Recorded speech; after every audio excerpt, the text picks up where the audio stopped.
Originally, there was a family, the Robinsons, who came and settled here in about 1828. Okay, and they started the community. It became the county seat, but I don't think it really grew a lot until the Wabash and Erie Canal came through. And the Delphi, Pittsburgh, which is on the other side of the river from Delphi, that was about as far up as steamships and commercial ships could go. And so the Wabash and Erie Canal originally was going to stop right around in this area. And so the city of Delphi grew up because of the canal. And that popularized industry throughout the city and the area with canal shipments back east and down south. And yeah, there was a lot of activity in the town. Was there a need for entertainment in Delphi? Yes, I believe there was. Because of the Wabash and Erie Canal, for one thing, the traffic on it, not only the freight traffic, but what we would call today probably the tourists, the non-freight traffic traveling from one part of Indiana to another part, or traveling, up through the lakes and the canal to New York, etc. Sure, I think there was probably a need for a venue of this sort. The Delphi Opera House began as City Hall, built in 1865.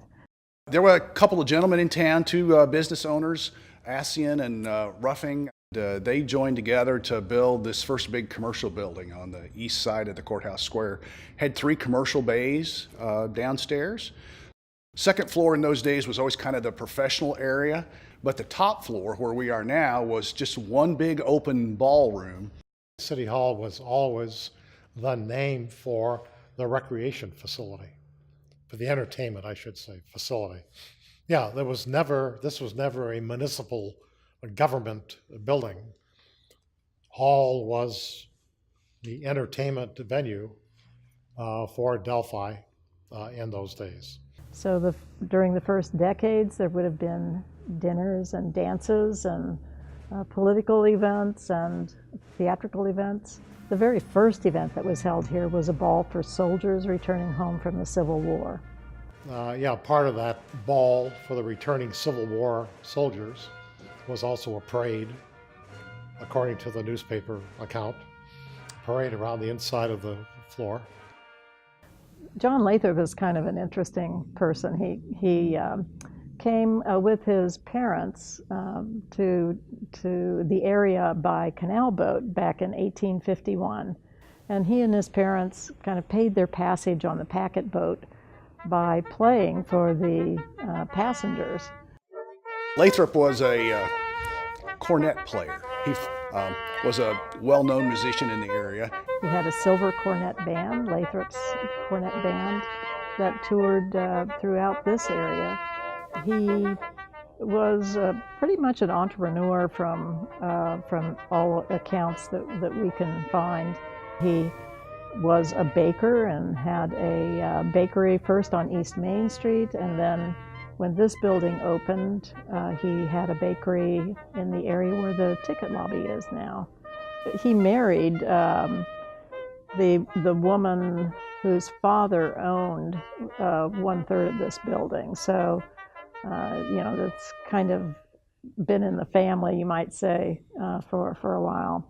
And then in 1882, John Lathrop decided that this should be an opera house. And he and Mr. Ruffing, the jeweler, decided that we need to capitalize on all of these troops that were going from Fort Wayne on their way to Lafayette. They would stop at Huntington and Peru and Wabash and do performances one night, the one-night stand kind of things. He converted it by adding a balcony to the rear of the room and expanding the stage area and adding a tiered floor with 500 seats. In 1914, the Dreyfus Theater in Lafayette burned. And like our opera house, it was an upper story space with only one stair for entrance and exit. So the state fire marshal closed really all performance halls that were on upper stories that could not add, an additional stair. So if you only had one entrance and exit, you were pretty much shuttered. People didn't protest. It was like, oh, the fire marshal closed the Opera House. So be it. That's ridiculous. By the early 1900s, there were other kinds of entertainment that were becoming popular as well.